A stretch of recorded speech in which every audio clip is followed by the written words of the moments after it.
മലയാള സിനിമയിലെ മാന്ത്രിക സംവിധായകൻ ഭരതന്റെ ഓർമ്മകൾ പുതുക്കി 28ാമത് ഭരതൻ സ്മൃതി തൃശൂർ റീജിയണൽ തിയേറ്ററിൽ പ്രൗഢമായി നടന്നു.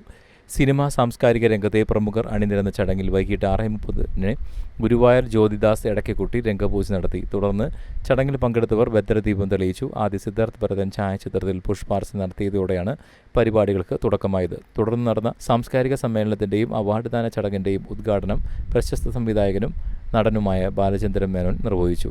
28 വർഷങ്ങൾക്കിപ്പുറവും ഭരതൻ എന്ന മഹാനായ കലാകാരനോട് തൃശൂർ നഗരം പുലർത്തുന്ന ഈ സ്നേഹത്തോടും ഓർമ്മകളോടും തനിക്ക് വലിയ അസൂയ തോന്നുന്നുണ്ടെന്ന് അദ്ദേഹം ഉദ്ഘാടന പ്രസംഗത്തിൽ പറഞ്ഞു. ചടങ്ങിൽ വെച്ച് കലാമണ്ഡലം ഗോപിയാശാൻ ബാലചന്ദ്രൻ മേനോന് കല്യാൺ ജ്വല്ലേഴ്സ് ഭരതമുദ്ര അവാർഡ് സമ്മാനിച്ചു. തുടർന്ന് ബാലചന്ദ്രൻ മേനോൻ സംഗീത സംവിധായകൻ ഔസേപ്പച്ചന് പി ജയചന്ദ്രൻ പുരസ്കാരം കൈമാറി. ഫർസാനയ്ക്ക് KPCയുടെ പേരിലുള്ള പുരസ്കാരവും സമർപ്പിച്ചു. മഞ്ഞുമ്മൽ ബോയ്സ്, ജാനേമൻ എന്ന ചിത്രങ്ങളിലൂടെ ശ്രദ്ധേയനായ ചിദംബരത്തിന് ബാലൻ എന്ന ചിത്രത്തിന്റെ സംവിധാന മികവിലൂടെ ഇത്തവണത്തെ ഏറ്റവും മികച്ച സംവിധായകനുള്ള ഭരതൻ അവാർഡ് ചടങ്ങിൽ വെച്ച് നൽകുകയുണ്ടായി.